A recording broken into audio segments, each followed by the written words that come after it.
नमस्ते दोस्तों, YouTube channel edu Patna के इस विशेष सत्र में आपका स्वागत है। आज के हम इस वीडियो में सबसे महत्वपूर्ण करंट अफेयर्स की चर्चा करेंगे और जो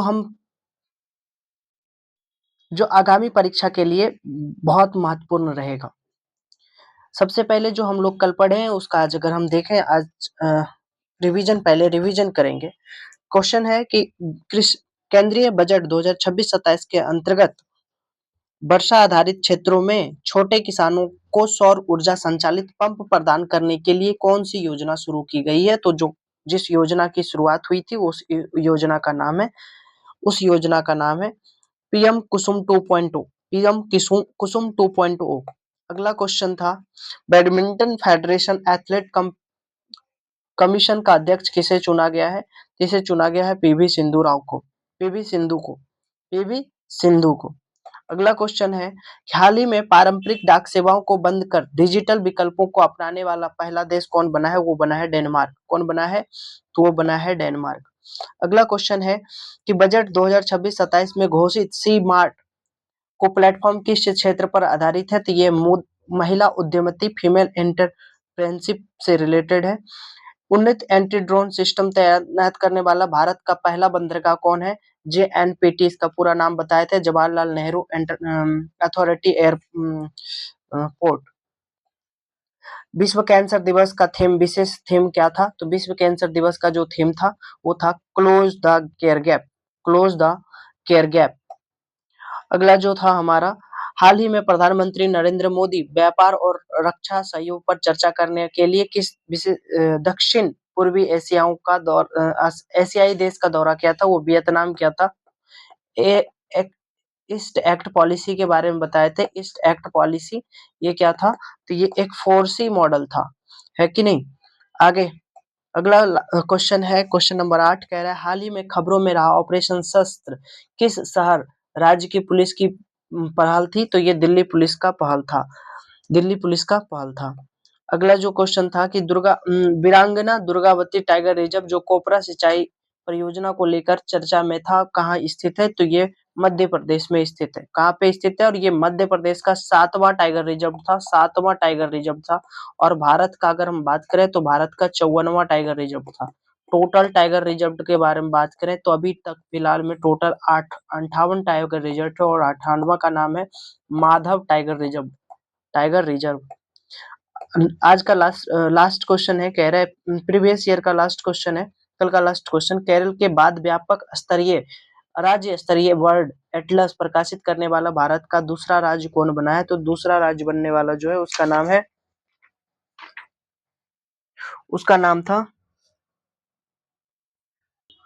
नाम कर्नाटक था। उसका नाम क्या था? कर्नाटक। आज 14 फरवरी है और 14 फरवरी से संभावित जितने भी करंट अफेयर्स हैं, इंपॉर्टेंट करंट अफेयर्स को हम लोग देखेंगे। एक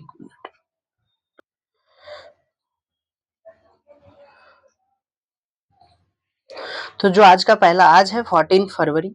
आज क्या है? आज 14 फरवरी है, 14 फैब है, 14 फैब 2026 है।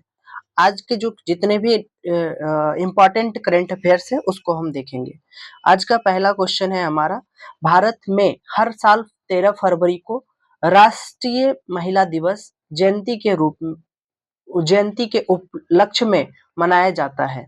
किसकी जयंती के उपलक्ष्य में मनाया जाता है? राष्ट्रीय महिला दिवस किसकी जयंती के उपलक्ष्य में मनाया जाता है? इसका जो राइट आंसर होगा वो सरोजिनी नायडू के जयंती के उपलक्ष्य में मनाया जाता है।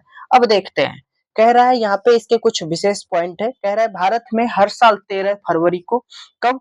तो 13 फरवरी को सरोजिनी नायडू के जयंती के उपलक्ष्य में राष्ट्रीय महिला दिवस मनाया जाता है। उनको अगर बात करें और तो सरोजिनी नायडू को भारत का कोकिला भी कहा जाता है। भारत की कोकिला किसे कहा जाता है? तो भारत की कोकिला सरोजिनी नायडू को कहा जाता है। अंतरराष्ट्रीय महिला दिवस 8 मार्च को मनाया जाता है। एक इंपॉर्टेंट क्वेश्चन है, इंपॉर्टेंट बात है यहाँ पे कि अंतरराष्ट्रीय महिला दिवस कब मनाया जाता है? अंतरराष्ट्रीय महिला दिवस कब मनाया जाता है? तो 8 मार्च को अंतरराष्ट्रीय महिला दिवस मनाया जाता है। अब यहाँ पे कुछ बात है, एनी बेसेंट के बारे में कुछ पॉइंट है। कह रहा है ये जो एनी बेसेंट थी ये भारतीय राष्ट्रीय कांग्रेस की पहली महिला अध्यक्ष थी, जिन्होंने 1977 में कलकत्ता अधिवेशन में भाग ली थी। भारतीय राष्ट्रीय कांग्रेस महिला की पहली अध्यक्ष कौन थी? तो एनी बेसेंट। भारतीय राष्ट्रीय कांग्रेस की पहली महिला अध्यक्ष कौन थी? तो एनी बेसेंट थी। और किस अधिवेशन में ये भाग ली थी? तो ये भाग ली थी 1970 में कलकत्ता अधिवेशन में। और सरोजनी नायडू के बारे में बात करें यहाँ पे, तो सरोजनी नायडू भारत की पहली महिला अध्यक्ष बनी है। भारत की पहली महिला अध्यक्ष कौन रही बनी है? तो सरोजनी नायडू। भारत की पहली महिला अध्यक्ष कौन बनी है? सरोजनी नायडू। भारत की पहली महिला अध्यक्ष कौन बनी है? सरोजनी नायडू। यहाँ पे कुछ और विशेष करके बात है। 13 फरवरी को विश्व रेडियो दिवस भी मनाया जाता है। 13 फरवरी को क्या किया जाता है? विश्व रेडियो दिवस मनाया जाता है। जो विश्व रेडियो दिवस मनाया जाता है 13 फरवरी को, इसकी घोषणा किसने किया था? जिसका घोषणा यूनेस्को ने किया था। किसने किया था? यूनेस्को ने किया था। जिसका घोषणा किसने किया था? यूनेस्को ने किया था। अगर हम बात करें यहाँ पे कि इसका घोषणा यूनेस्को ने किया था, तो यहाँ पे कह रहा है पहला प्रसारण, भारत में रेडियो का पहला प्रसारण जून कब आया था? तो भारत जो है पहली बार रेडियो का जो प्रचलन हुआ, वो कब हुआ था? तो जून 1923 में हुआ था। जून 1923 में हुआ था। जून 1923 में हुआ। किस शहर में हुआ था? तो सबसे पहले मुंबई में हुआ था। किस शहर में? मुंबई में। तब मुंबई क्या हुआ करता था? बॉम्बे हुआ करता था। कहाँ पे हुआ था? मुंबई। और इसे किस रेडियो क्लब ऑफ बॉम्बे नामक एक निजी क्लब द्वारा शुरू किया गया था। किसके द्वारा? तो radio club of Bombay. Radio club of Bombay नामक एक शहर में क्या किया गया था? निजी क्लब में एक निजी क्लब था जिसमें शुरू किया गया था। इससे रिलेटेड और भी बात यहाँ पे कहता है आकाशवाणी का कुछ इंपॉर्टेंट बात है, इंपॉर्टेंट फैक्ट है। कह रहा है आकाशवाणी का आदर्श वाक्य क्या है? आदर्श वाक्य आकाशवाणी का मोटो क्या है? तो आकाशवाणी का जो मोटो है वो है बहुजन हिताय बहुजन सुखाय। बहुजन हिताय बहुजन सुखाय। बहुजन हिताय बहुजन सुखाय। प्रसार भारती यह एक भारत की सार्वजनिक प्रसारण संस्था है, जिसके अंतर्गत आकाशवाणी और दूरदर्शन दोनों आते हैं। इसके अंदर जो प्रसार भारती है, इसके अंदर एयर आकाशवाणी और डीडी दूरदर्शी दोनों आता है। जिसका स्थापना प्रसार भारती का स्थापना कब हुआ था? तो 1997 में हुआ था। 1997 में हुआ था। विविध भारती की शुरुआत कब हुई थी? 3 अक्टूबर 1957 में हुआ था। विविध भारती का शुरुआत कब हुआ था? तो 3 अक्टूबर 1957 3 अक्टूबर 1957 को हुआ था। और यह जो विविध भारती अपने फिल्मी गानों के लिए बहुत प्रसिद्ध है। ये फिल्मी गानों के लिए बहुत प्रसिद्ध है। अगला क्वेश्चन नंबर 2 है आज का क्वेश्चन नंबर 2 है, हाल ही में भारतीय नौसेना ने किस बहुराष्ट्रीय प्रशिक्षण कार्य बल की कामना संभाली है? तो इसका जो राइट आंसर होगा तो इसका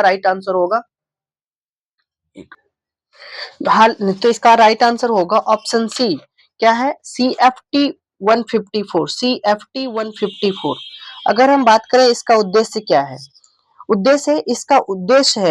इसका उद्देश्य है कि जो लाल सागर, अदन की खाड़ी और ओमान की खाड़ी जैसे महत्वपूर्ण क्षेत्रों में समुद्री सुरक्षा का बढ़ाना और मित्र देशों की नौसेनाओं को प्रशिक्षित करना। यानी कि जो लाल सागर है, अदन की खाड़ी है और ओमान की जो खाड़ी है, उसके क्षेत्र में सुरक्षा को बढ़ाना है। क्या करना है? इसका थीम यही है, उद्देश्य यही है कि जो लाल सागर, अदन की खाड़ी और ओमान की खाड़ी जो है, उसके सुरक्षा को क्या करना है? बढ़ाना है। यहाँ पे इंपॉर्टेंट है नौसेना डे, नेवी डे जो सेलिब्रेट किया जाता है, तो नेवी डे हर 4 दिसंबर को सेलिब्रेट किया जाता है। कब किया जाता है? 4 दिसंबर को। और ये जो 1971 के ऑपरेशन ट्राइडेंट के याद में जो नेवी डे सेलिब्रेट किया जाता है, किसके याद में किया जाता है? तो ऑपरेशन टाइडेंट के याद में किया जाता है। ये ऑपरेशन टाइडेंट कब हुआ था? 1971 में हुआ था। नौसेना के जो अभी प्रमुख हैं, उनका नाम है एडमिरल दिनेश कुमार त्रिपाठी, एडमिरल दिनेश कुमार त्रिपाठी। भारतीय नौसेना के जो प्रमुख हैं उनका क्या नाम है? Admiral admiral Dinesh Kumar Tripathi. Question पूछ लिया जाता है कि एडमिरल दिनेश कुमार त्रिपाठी का संबंध किस क्षेत्र से है, तो इसका संबंध हो जाएगा नौसेना के प्रमुख है, या नौसेना के अभी भारतीय वर्तमान में भारतीय नौसेना के प्रमुख कौन है, तो वो है एडमिरल दिनेश कुमार त्रिपाठी। नौसेना के 3 कमांड होता है। कौन कौन कमांड? 3 कमांड होता है। पहला कमांड है पश्चिमी कमांड, जो कहां पे देखने को है मिलता है, तो पहला कमांड पश्चिमी कमांड है जो मुंबई में स्थित है। पूर्वी कमांड जो विशाखापट्टनम में है, और तीसरी दक्षिणी कमांड कोची, कहां पे है? ये कोची में है। आईएनएस एक विक्रांत क्या है? आईएनएस एक भारत का पहला स्वदेशी विमान पोत है, विमान वाहक पोत है। आईएनएस विक्रांत जो है भारत का पहला स्वदेशी विमान वाहक पोत है। अगला क्वेश्चन जो है हमारा आज का थर्ड क्वेश्चन कह रहा है रेडियो दिवस 2026 13 जनवरी को जो रेडियो दिवस मनाया जाता है, 13 फेब को रेडियो दिवस मनाया जाता है, रेडियो डे मनाया जाता है, रेडियो डे सेलिब्रेट किया जाता है। तो जो 13 फेब को रेडियो दिवस मनाया गया, इसमें इसका थीम क्या था? तो इसका थीम था कि radio and AI, AI is a tool not a voice. क्या बोला था? रेडियो और आर्टिफिशियल इंटेलिजेंस, एआई एक उपकरण है, आवाज नहीं। क्या कहा? रेडियो एंड एआई, एआई एक टूल है, एआई क्या है? एक टूल है, वॉइस नहीं है। तो इसका थीम यही था। विश्व रेडियो दिवस का जो 13 फरवरी का सेलिब्रेट किया जाता है, तो विश्व रेडियो दिवस में जो थीम था तो ये था radio and AI, AI is a tool not a voice, ये था। आगे यार इसके इम्पोर्टेंट बात के बारे में हम जाने, इम्पोर्टेंट बात क्या है कि यहाँ पे आता है कि रेडियो का इन्वेंटर कौन है, रेडियो का आविष्कार किसने किया था? तो रेडियो का आविष्कार किया था गुगी मार्गो मार्कोनी। किसने किया था? मार्कोनी ने किया था। किसने किया था? मार्कोनी ने किया था। रेडियो का जनक माना जाता है। और जो मार्कोनी है, इन्हें 1990 में भौतिकी का नोबेल पुरस्कार भी मिला था। इन्हें क्या मिला था? भौतिकी का नोबेल पुरस्कार भी मिला था। और यहाँ पे कुछ फिजिक्स से रिलेटेड क्वेश्चन है। रेडियो तरंगे ये कैसी तरंगे है? तो ये विद्युत चुंबकीय तरंगे है। कैसा है? इलेक्ट्रोमैग्नेटिक वेव होता है। रेडियो तरंगे जो होता है यह एक इलेक्ट्रोमैग्नेटिक वेव होता है। इसकी आवृत्ति, रेडियो की आवृत्ति हर्ट्ज से मापा जाता है। जो रेडियो का आवृत्ति है किससे मापा जाता है? तो हर्ट्ज से मापा जाता है। वायुमंडल की परत, रेडियो तरंगे पृथ्वी के वायुमंडल की आयन मंडल परत से टकराकर वापस आती है। क्या होता है? वायुमंडल की परत से रेडियो की जो इलेक्ट्रोमैग्नेटिक वेव जो है, रेडियो की जो इलेक्ट्रोमैग्नेटिक वेव होता है वो आयनोस्फेयर से क्या करता है? टकराता है और वापस परत पे आता है, जिससे लंबी दूरी संचार संभव हो पाता है। तो ये था तीसरा क्वेश्चन आज का। आज का चौथा क्वेश्चन है, कह रहा है प्रधानमंत्री नरेंद्र मोदी ने 13 फैब 2026 को नए प्रशासनिक परिसर सेवा तीर्थ का उद्घाटन कहा गया है। Where did PM Narendra Modi inaugurate the new administrative complex Seva Teerth on 13 fab 2026 को कहाँ पे किया है? तो ये क्या है? नई दिल्ली में। कहाँ पे किया है? नई दिल्ली में। उद्देश्य क्या है इसका? थीम क्या है? न्यूनतम सरकार अधिकतम शासन। इसका जो थीम है न्यूनतम सरकार अधिकतम शासन, थीम न्यूनतम सरकार अधिकतम शासन, मिनिमम गवर्नमेंट मैक्सिमम गवर्नेंस के दृष्टिकोण को बढ़ावा देना। अगला जो क्वेश्चन है हमारा, अच्छा यहाँ पे एक बात और है, कह रहा है यहाँ पे कि सुशासन दिवस कब सेलिब्रेट किया जाता है? तो सुशासन दिवस 25 दिसंबर को मनाया जाता है। 25 दिसंबर को मनाया जाता है। किनके याद में? प्रधानमंत्री अटल बिहारी वाजपेयी की जयंती पे मनाया जाता है। अटल बिहारी वाजपेयी की जयंती पे क्या किया जाता है? सुशासन दिवस मनाया जाता है। और हर साल 25 दिसंबर को, 25 दिसंबर को क्या किया जाता है? 25 दिसंबर को सुशासन दिवस मनाया जाता है। 25 दिसंबर को एक्समस डे भी मनाया जाता है, क्रिसमस डे भी मनाया जाता है। 25 दिसंबर को क्रिसमस डे भी क्या किया जाता है? मनाया जाता है। 25 दिसंबर को क्रिसमस डे भी मनाया जाता है। 25 दिसंबर को क्रिसमस डे भी मनाया जाता है। अगला जो क्वेश्चन है आज का पांचवा क्वेश्चन है, क्वेश्चन कह रहा है कि क्वेश्चन क्या है हमारा? तो क्वेश्चन है कि हाल ही में किस राज्य के मुंबई कोस्टल कॉरिडोर पर भारत की पहली भारत की पहली म्यूजिकल रॉड का निर्माण किया गया? इसमें आंसर कहीं ना कहीं इसमें ही छुपा हुआ है। तो किस राज्य के मुंबई कोस्टल, तो किस राज्य का होगा भाई? तो मुंबई किस राज्य में आएगा? महाराष्ट्र में आएगा। तो answer B is right answer होगा। Answer B is right answer होगा, महाराष्ट्र। अच्छा, यहाँ पे उद्देश्य क्या है, इसका थीम क्या है? इसका उद्देश्य ड्राइवरों को निर्धारित गति सीमा का पालन करने के लिए प्रोत्साहित करना, क्योंकि धुन तभी सुनाई देगी जब गति सही होगी। मतलब कोई चीज तब सुनाई देगा जब गति, स्पीड आपका कम रहेगा तब आप कोई चीज को सुन पाएंगे। आपका स्पीड फास्ट रहेगा, आप वॉइस आप लिसन नहीं कर पाएंगे, आप सुन नहीं पाएंगे, है ना। तो कह रहा है कि जब धुन तभी सुनाई देगी जब गति सही होगा, जब तेज कम कम तेज में स्पीड कम रहेगा तभी कोई चीज सुनाई देगा। अब हम यहाँ से बात आता है कि राज्यपाल, अगर हम बात करें कि मुख्यमंत्री कौन है, सीएम ऑफ महाराष्ट्र के सीएम का नाम क्या है? सीएम का नाम है रमेश बैस। क्या नाम है? वहां के सीएम का नाम है रमेश बैस। सॉरी, वहां के राज्यपाल का नाम है रमेश बैस। वहां के राज्यपाल का नाम क्या है? रमेश बैस। वहां के राज्यपाल का नाम है रमेश बैस और वहां के मुख्यमंत्री का नाम है एकनाथ शिंदे। एकनाथ शिंदे, वहां के मुख्यमंत्री का नाम क्या है? एकनाथ शिंदे नाम है। अगला जो क्वेश्चन है यहाँ पे कुछ इंपॉर्टेंट पॉइंट है। कह रहे दुनिया की पहली म्यूजिकल रॉड, जो दुनिया की पहली म्यूजिकल रॉड भारत की, ये क्वेश्चन है यहाँ पे। देखिए, भारत की पहली म्यूजिकल रॉड कहाँ पे? महाराष्ट्र के कहाँ पे? मुंबई में। महाराष्ट्र के मुंबई में। लेकिन अगर हम बात करें दुनिया की पहली म्यूजिकल रॉड 1995 में डेनमार्क ने बनाया था। किसने बनाया था? डेनमार्क ने। कल डेनमार्क के बारे में हम पढ़े थे। 100% डाक सेवा क्या कर दिया गया है? डाक सेवा बंद कर दिया गया है। डेनमार्क के बारे में डेनमार्क ने ही किया है। तो डेनमार्क ने 1995 में भारत की पहली दुनिया की पहली म्यूजिकल रॉड बनाया था और इसे एस्ट्रो भी कहा जाता है।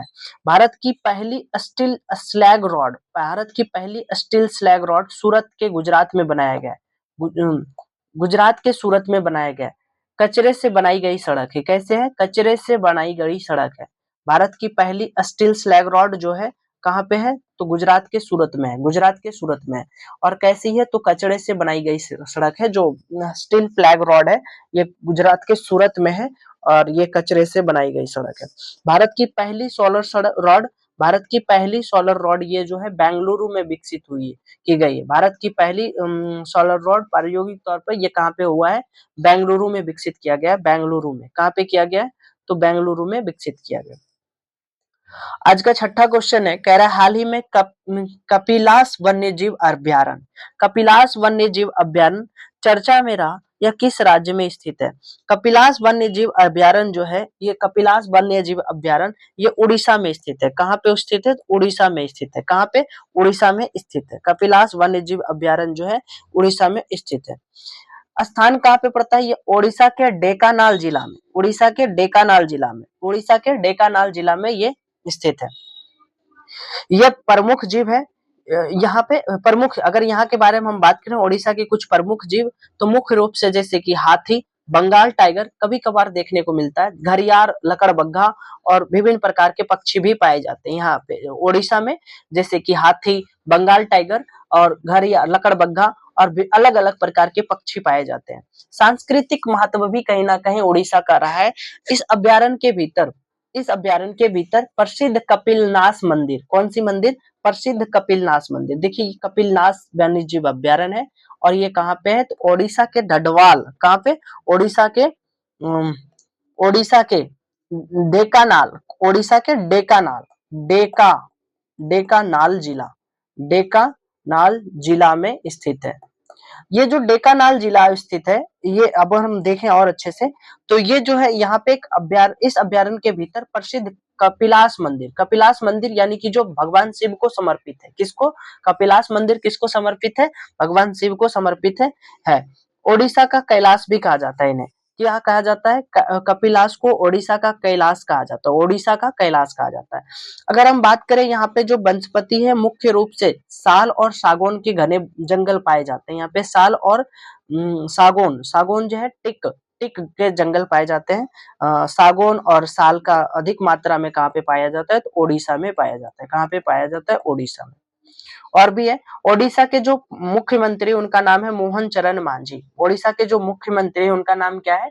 मोहन चरण मांझी। ओडिशा के जो राज्यपाल है उनका नाम है रघुवर दास। रघुवर दास, ये जो रघुवर दास थे, ये झारखंड के पूर्व सीएम थे। क्या थे?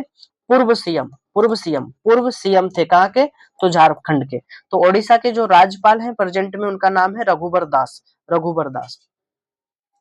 अगला जो 7वां नंबर क्वेश्चन है हमारा, 7वां नंबर क्वेश्चन है, कह रहा है फरवरी 2026 में किन दो नस्ल के कुत्तों को, फरवरी 2026 में किन दो नस्ल के कुत्तों को असम राइफल के डॉग स्क्वाड में शामिल करने की घोषणा की गई है?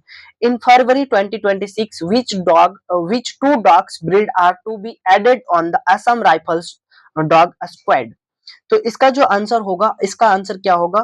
पहला ऑप्शन है मुघल हाउंड और राजपालम पाल्यम, माउंड हाउंड एंड राजपालयम, तुंकुल हुई एंड कोम्बाई, चिप्पी पराई और कैनी, जर्मन शेफर्ड और लेब्राडोर।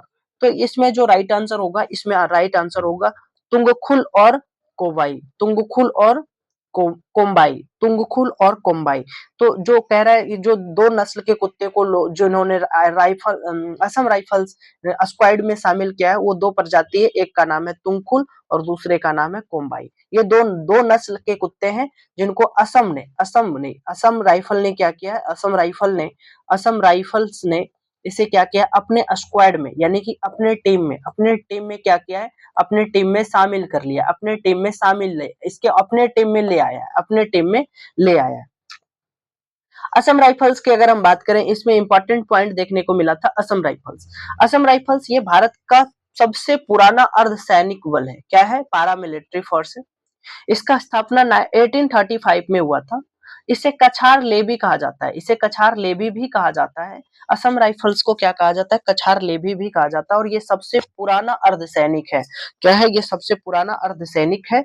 इसकी स्थापना 1835 में किया गया था। इसका कुछ उपनाम भी है। इसे पूर्वोत्तर का पहरी, सेंटिनेल्स ऑफ नॉर्थ ईस्ट, या पर्वतीय लोगों का मित्र कहा जाता है। पर्वतीय लोगों का मित्र भी कहा जाता है। असम राइफल्स को पर्वतीय लोगों का मित्र भी कहा जाता है। अगर हम इसके बात करें, असम राइफल्स के जो हेडक्वार्टर है, मुख्यालय है, ये कहाँ है? शिलोंग है, मेघालय के शिलोंग में है ना। इसके ये किस मंत्रालय के अधीन है? तो ये गृह मंत्रालय के अधीन है, कार्य करता है। प्रशासनिक नियंत्रण में आता है, लेकिन इसका परिचालन नियंत्रण मंत्री सेना रक्षा मंत्रालय के पास होता है। गृह मंत्रालय प्रशासनिक नियंत्रण में आता है, लेकिन इसका जो सच परिचालन नियंत्रण करता है ना। तो ये सब जो डिसीजन लेता है, डिसाइड करता है कि आपको कहाँ जाना है, क्या करना है, नहीं करना है, तो ये सब जो है कौन करता है? तो ये करने का जो काम करता है रक्षा मंत्रालय करता है। कौन करता है? रक्षा मंत्रालय करता है। अब यहाँ पे बात करते हैं कुछ असम की महत्वपूर्ण स्टैटिक जीके है। स्टैटिक जीके से रिलेटेड बातें। काजीरंगा राष्ट्रीय उद्यान, काजीरंगा राष्ट्रीय उद्यान कहाँ पे पड़ता है? तो ये असम में पड़ता है। यहाँ पे जो काजीरंगा राष्ट्रीय उद्यान है, ये किस लिए फेमस है? क्योंकि यहाँ पे एक सींग वाले गेंडे हैं के लिए विश्व, ये जो है एक सींग वाले गेंडे के लिए ये फेमस है। काजी राष्ट्रीय उद्यान जो है, काजीरंगा राष्ट्रीय उद्यान जो असम में पड़ता है, आसाम में पड़ता है। यह इसलिए फेमस है क्योंकि यहाँ पे एक सींग वाले गेंडे देखने को मिलता है। बिहू यहाँ के फेस्टिवल है। बिहू असम का महत्वपूर्ण लोक फसल और फेस्टिवल है। जो बिहू है असम का एक लोक नृत्य है, और साथ साथ ये कैसा नृत्य है? तो एक फसल उत्सव नृत्य है। क्या है? फसल उत्सव है। मांजली द्वीप ब्रह्मपुत्र नदी पे स्थित है। मांजली द्वीप कहाँ पे स्थित है? तो मांजली द्वीप जो है, मांजुली द्वीप ब्रह्मपुत्र नदी पर स्थित है। और ये दुनिया का सबसे बड़ा द्वीप नदी है। दुनिया का सबसे बड़ा द्वीप नदी कौन सी नदी है? तो ये ब्रह्मपुत्र नदी है। दुनिया की सबसे बड़ा द्वीप नदी कौन सी है? तो ये ब्रह्मपुत्र नदी है। दुनिया की सबसे बड़ा द्वीप बड़ा नदी द्वीप है जो है वो है ब्रह्मपुत्र, मांजली द्वीप है। कौन है? मांजली द्वीप। और कौन सी नदी है? इस पे ब्रह्मपुत्र नदी है। दिग्बोई यहाँ भारत का जो दिग्बोई असम में एक जगह पड़ता है जिसका नाम है दिग्बोई। क्या नाम पड़ता है? दिग्बोई। दिग्बोई यहाँ भारत का पहला तेल कुआं देखने को मिला था। भारत का पहला तेल कुआं कहाँ देखने को मिला था? तो दिग्बोई में देखने को मिला था, ऑयल वॉल। वेल, कामाख्या मंदिर यहीं पे देखने को मिलता है। कामाख्या मंदिर असम में ही है। ये नीलाचल पहाड़ियों पर स्थित है। जो कामाख्या मंदिर है वो किस पहाड़ी पे स्थित है? तो नीलांचल नीलांचल पहाड़ी पर स्थित है। कामाख्या मंदिर किस पहाड़ी पे स्थित है? तो नीलांचल पहाड़ी पर स्थित है। और ये एक प्रसिद्ध शक्तिपीठ है जहाँ अम्बुबाची मेला आयोजित होता है। अम्बुबाची मेला असम में आयोजित होता है। अम्बुबाची मेला असम में आयोजित होता है। और कहाँ पे? तो कामाख्या मंदिर के पहाड़ पे। कामाख्या मंदिर की जो पहाड़ी है, कामाख्या मंदिर किस पहाड़ी पे स्थित है? तो नीलांचल पहाड़ी पर स्थित है। कामाख्या मंदिर किस पहाड़ी पे स्थित है? तो नीलांचल पहाड़ी पे स्थित है।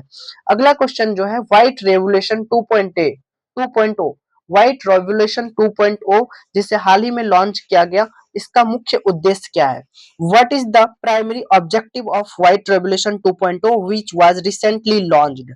इसका जो मुख्य उत्पादन है, इसका जो मुख्य उद्देश्य है, इसका जो मुख्य थीम है, इसका थीम है कि to boost women's role in dairy sector. इसका जो थीम है, डेयरी क्षेत्र में महिलाओं की भूमिका को बढ़ाना। डेयरी क्षेत्र में महिलाओं की भूमिका को बढ़ाना। अब हम बात करते हैं श्वेत क्रांति। श्वेत क्रांति जो है व्हाइट रेवोल्यूशन को जो फादर है, इनका नाम है doctor Verghese Kurien. Doctor Verghese Verghese Kurien courier Kurien इनका फादर है। व्हाइट रेवोल्यूशन के फादर है। श्वेत क्रांति 2.0 की लॉन्च हुआ है जिसका उद्देश्य सहकारी समितियों को मजबूत बनाना और दुग्ध उत्पादन में महिलाओं की भागीदारी को बड़े पैमाने पर बढ़ाना। यानी कि यहाँ पे जो महिलाएं हैं, इसके महिलाओं को लेकर के एक व्हाइट रेवोल्यूशन 2.0 लाया गया है कि जो डायरी है, डायरी के क्षेत्र में महिलाओं भी बढ़ चढ़ करके क्या करे, भागीदारी पार्टिसिपेट करे, काम करे, है ना, और अपने परिवार को आगे बढ़ाए। अगला जो क्वेश्चन है, अच्छा इससे रिलेटेड इंपॉर्टेंट कुछ बात है। इंपॉर्टेंट बात क्या है? भारत और दूध उत्पादन। अगर हम बात करें, भारत जो है नंबर 1 देश है दूध उत्पादन में भारत कैसा देश है? नंबर फर्स्ट पे आता है। भारत सबसे आगे है दूध उत्पादन में। अगर हम बात करें कि शीर्ष राज्य में कौन सा है, तो पहला आ जाता है उत्तर प्रदेश, दूसरा आता है राजस्थान और तीसरा है मध्य प्रदेश। सबसे ज्यादा दूध उत्पादन भारत के किस राज्य में होता है? तो भारत के उत्तर प्रदेश में होता है, दूसरा राजस्थान में होता है और तीसरा मध्य प्रदेश में होता है। उत्पादक राज्य है। पशुपालन भारत की दुनिया की सबसे बड़ी पशु आबादी वाला है। पशुपालन जो है भारत में सबसे ज्यादा पशुपालन किया जाता है, पशु की आबादी है। राष्ट्रीय गोकुल मिशन के तहत स्वदेशी नस्लों के विकास और संरक्षण के लिए शुरू की गई एक योजना था। राष्ट्रीय गोकुल मिशन जो है यह स्वदेशी नस्लों के विकास और संरक्षण के लिए शुरू की गई एक योजना है। इसमें कुछ इंपॉर्टेंट अदर रेवोल्यूशन है, जैसे कि ग्रीन रेवोल्यूशन का संबंध किससे है? तो खाद्यान्न उत्पादन से। इसके जो फादर थे, है ना, उनका नाम था एम.एस. स्वामीनाथन। नीली रेवोल्यूशन का संबंध मछली उत्पादन से। नीली रेवोल्यूशन का संबंध किससे? मछली उत्पादन से। येलो रेवोल्यूशन का संबंध तिलहन उत्पादन से है, ऑयल सीड्स से है। येलो रेवोल्यूशन का उत्पादन तिलहन उत्पादन से, ऑयल सीड्स से है। रजत क्रांति रजत क्रांति या सिल्वर रेवोल्यूशन का जो संबंध है वो अंडा या मुर्गी पालन से। गुलाबी क्रांति का जो संबंध है झींगा मछली प्याज औषधि से। गुलाबी क्रांति का जो संबंध है झींगा मछली प्याज या औषधि से है। आगे देखते हैं। अगर आज लंबा क्वेश्चन है, कह रहा है 9 नंबर क्वेश्चन कह रहा है फरवरी 2006 में किस पड़ोसी देश में संसदीय चुनावों में बांग्लादेश नेशनलिस्ट पार्टी बीएनपी ने भारी बहुमत से जीत हासिल की है? इसमें भी आंसर छुपा हुआ है, क्वेश्चन में ही इसका आंसर छुपा हुआ है। आंसर क्या होगा? Option C is right answer. हम बात करें इसके संस्थापक के, तो जो बांग्लादेश बीएनपी पार्टी है, BNP party Bangladesh national party nationalist nationalist party Bangladesh nationalist party जो है, इसके जो संस्थापक थे, इसके संस्थापक का नाम था शेख मुजीबुर रहमान, जिन्हें बंग बंधु के नाम से भी जाना जाता है, जिन्हें बंग बंधु के नाम से जाना जाता है। बीएनपी नेता जो इनके जो नेता बनी है, इनका नाम है बेगम खालिदा जिया। इससे बांग्लादेश से कुछ रिलेटेड बात है, यहाँ पे देखेंगे। भारत और बांग्लादेश के बीच का जो संबंध है हम इसको देखेंगे। सबसे पहले कहता है भारत की सबसे लंबी सीमा, भारत सबसे लंबी सीमा, भारत अपनी सबसे लंबी सीमा अंतरराष्ट्रीय सीमा साझा करता है बांग्लादेश के साथ। और जो साझा करने वाले वो टोटल 5 राज्य है जो भारत अंतरराष्ट्रीय बांग्लादेश के साथ, भारत के 5 ऐसे राज्य हैं जो बांग्लादेश के साथ अंतरराष्ट्रीय सीमा साझा करता है। पहला का नाम है पश्चिम बंगाल, दूसरे का नाम है मेघालय, तीसरे का नाम है मिजोरम, चौथा त्रिपुरा और असम।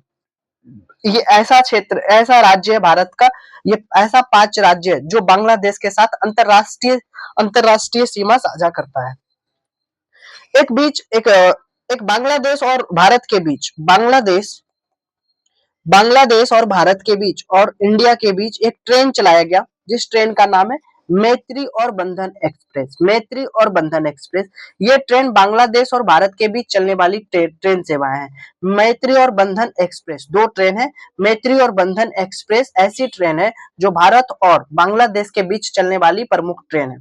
यहाँ पे कुछ जल संधि भी हुआ था, जैसे कि गंगा जल संधि 1996 में हुआ था। कब हुआ था? तो 1996 में हुआ था। गंगा नदी के पानी के बंटवारे को लेकर के दोनों देशों के बीच एक किया गया समझौता है। गंगा जल संधि कब हुआ था? तो ऑप्शन ऐसे पूछ लिया जाता है कि गंगा जल संधि कब हुआ था, तो जो गंगा जल संधि हुआ था 1996 में हुआ था। 1996 में हुआ था। तीस्ता नदी विवाद, ये तीस्ता नदी विवाद बहुत ही चर्चा में रहता है। यह दोनों देश के बीच जल बंटवारे को लेकर के एक प्रमुख सुलझा मुद्दा है। जो तीस्ता नदी विवाद है क्या है? ये दोनों देशों के बीच जल को बंटवारे को लेकर के मैटर है ये। और आज का लास्ट क्वेश्चन है, कह रहा है कि हाल ही में शोधकर्ताओं ने तमिल, ब्राह्मी और संस्कृत अभिलेखों की पहचान वैली ऑफ द किंग्स में की है। वैली ऑफ द किंग्स में की है, वैली ऑफ द किंग्स में की है। यह स्थल किस देश में है? यह जो स्थल किस देश में है? तो यह स्थल इजिप्ट में है, मिस्र में है। क्या है? मिस्र में है। कहाँ पे है? तो मिस्र में।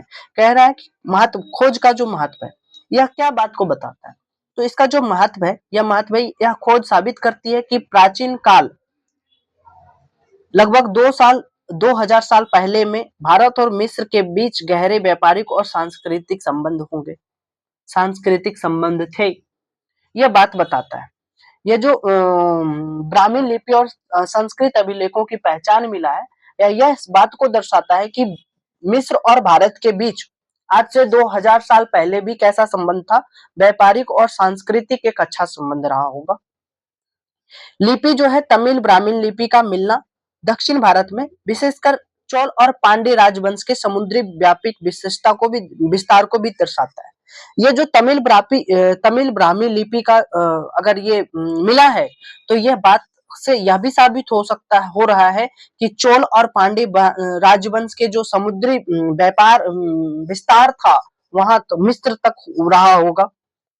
आगे हम कुछ ये आज के लास्ट 10 क्वेश्चन थे, करंट अफेयर्स के 10 क्वेश्चन थे।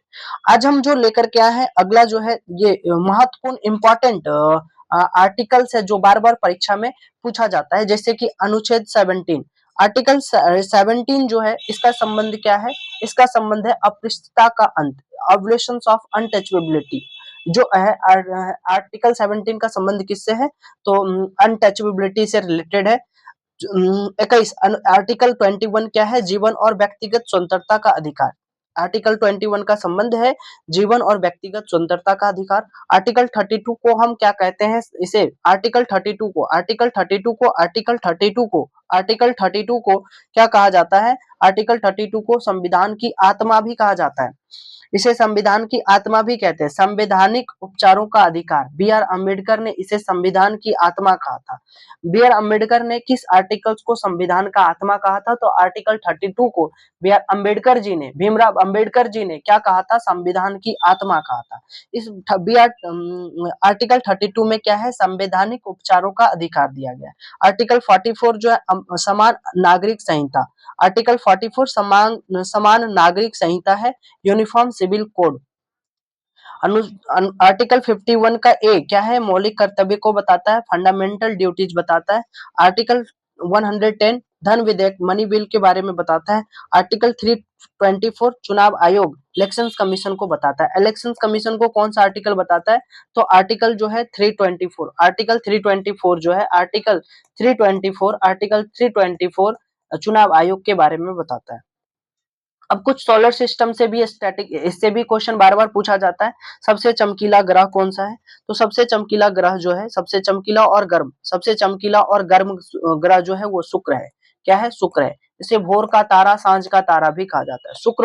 भोर का तारा शुक्र को भोर का तारा शुक्र को भोर का तारा और सांझ का तारा भी कहा जाता है। शुक्र को भोर का तारा और सांझ का तारा भी कहा जाता है। लाल ग्रह जो है, मंगल को लाल ग्रह कहा जाता है। मंगल ग्रह को लाल ग्रह कहा जाता है। मंगल ग्रह को लाल ग्रह कहा जाता है। मंगल ग्रह को लाल ग्रह कहा जाता है। मंगल ग्रह को लाल ग्रह कहा जाता है। सबसे बड़ा ग्रह बृहस्पति है। सबसे बड़ा ग्रह जो है वो बृहस्पति है। नीला ग्रह पृथ्वी को नीला ग्रह कहा जाता है। पृथ्वी को नीला ग्रह कहा जाता है। सूर्य का सबसे निकटतम जो है ग्रह है वो बुध है। सूर्य का सबसे निकटतम ग्रह जो है वो बुध है। बिना उपग्रह वाले जो है वो बुध है, शुक्र है। इसका कोई ग्रह नहीं होता है, इसका कोई उपग्रह नहीं होता है। और भी कुछ है, जैसे कि महत्वपूर्ण दिवस भी देखने को यहाँ पे मिलता है। महत्वपूर्ण दिवस जो है ये बार बार एग्जाम में पूछा जाता है। महत्वपूर्ण दिवस जो है ये बार बार एग्जाम में पूछा जाता है। महत्वपूर्ण दिवस क्या है? ये जो है ये बार बार एग्जाम में पूछा जाता है। 12 फरवरी को युवा राष्ट्रीय दिवस मनाया जाता है। राष्ट्रीय युवा दिवस मनाया जाता है स्वामी विवेकानंद की जयंती पे। स्वामी विवेकानंद के जयंती पे 12 फरवरी को राष्ट्रीय युवा दिवस मनाया जाता है। 12 फरवरी को राष्ट्रीय युवा दिवस मनाया जाता है। 25 फरवरी को राष्ट्रीय मतदाता दिवस मनाया जाता है। 25 फरवरी को राष्ट्रीय मतदाता दिवस मनाया जाता है। 25 फरवरी को राष्ट्रीय मतदाता दिवस मनाया जाता है। 28 फरवरी को राष्ट्रीय विज्ञान दिवस सीवी रमन के सम्मान में मनाया जाता है। 28 फरवरी को राष्ट्रीय विज्ञान दिवस सीवी रमन के सम्मान में मनाया जाता है। 22 अप्रैल को राष्ट्रीय पृथ्वी दिवस मनाया जाता है। 22 अप्रैल को पृथ्वी दिवस मनाया जाता है। 5 जून को, ये देखिए ये दरोगा का क्वेश्चन में पूछा गया था कि विश्व पर्यावरण दिवस कब मनाया जाता है? तो विश्व पर्यावरण दिवस जो है 5 जून को मनाया जाता है। विश्व पर्यावरण दिवस जो है 5 जून को मनाया जाता है। विश्व पर्यावरण दिवस जो है 5 जून को मनाया जाता है। 29 अगस्त को 29 अगस्त को राष्ट्रीय खेल दिवस मनाया जाता है। और ये मेजर ध्यानचंद जयंती के शुभ अवसर पे 29 दिवस को राष्ट्रीय खेल दिवस मनाया जाता है। राष्ट्रीय खेल दिवस कब मनाया जाता है? 29 अगस्त को राष्ट्रीय खेल दिवस मनाया जाता है। 10 दिसंबर को मानवाधिकार दिवस मनाया जाता है। 10 दिसंबर को मानवा अधिकार दिवस मनाया जाता है। 10 दिसंबर को मानवा अधिकार दिवस मनाया जाता है। तो ये आज का टोटल क्वेश्चन था हमारा। टोटल 10 क्वेश्चन, साथ में स्टैटिक जीके के कुछ इंपॉर्टेंट पॉइंट्स भी। एक बार हम सारे क्वेश्चंस को रिवीजन करेंगे एक बार फिर से, और उसके बाद हम इस क्लास को समाप्त करेंगे। कह रहा है भारत में हर साल 13 फरवरी को राष्ट्रीय महिला दिवस की राष्ट्रीय महिला दिवस किसकी जयंती के उपलक्ष्य में मनाया जाता है? तो ये सरोजिनी नायडू के उपलक्ष्य में मनाया जाता है। सरोजिनी नायडू को भारत का कोकिला भी कहा जाता है। अगला जो क्वेश्चन था हमारा कि हाल ही में नौसेना दिवस किस बहुराष्ट्रीय परिशिक्षण कार्य के बल में कमान संभाली है? इसका नाम है CFT 154। अब CFT के जो CNS जो है नेवी के जो हेड है, नौसेना के जो प्रमुख है, उसका नाम है एडमिरल दिनेश कुमार त्रिपाठी। आगे बात करें अगला यहाँ पे रेडियो दिवस कब मनाया जाता है? रेडियो दिवस 13 फरवरी को रेडियो दिवस मनाया जाता है। 13 फरवरी को रेडियो दिवस मनाया जाता है। और रेडियो दिवस का जो थीम था, क्या था कि इसका थीम था कि रेडियो और आर्टिफिशियल एजेंसी, AI एक उपकरण है, आवाज नहीं। AI क्या है? एक उपकरण है, आवाज नहीं। अगला जो क्वेश्चन था, प्रधानमंत्री नरेंद्र मोदी ने 13 फरवरी 2026 को नए प्रशासनिक परिसर सेवा तीर्थ यात्रा का उद्घाटन कहाँ पे किया है? तो इसका उद्घाटन नई दिल्ली में किया। कैसा क्या कहाँ पे किया है? नई दिल्ली में किया है। हाल ही में, अगला क्वेश्चन है, हाल ही में किस राज्य ने महत्वपूर्ण कोस्टल रोड कॉरिडोर, भारत की पहली म्यूजिकल रोड का निर्माण किया है? ये कहाँ पे किया है? तो मुंबई में किया है। तो मुंबई कहाँ पे पड़ता है? महाराष्ट्र में पड़ता है। अगला क्वेश्चन है जो हमारा, भारत में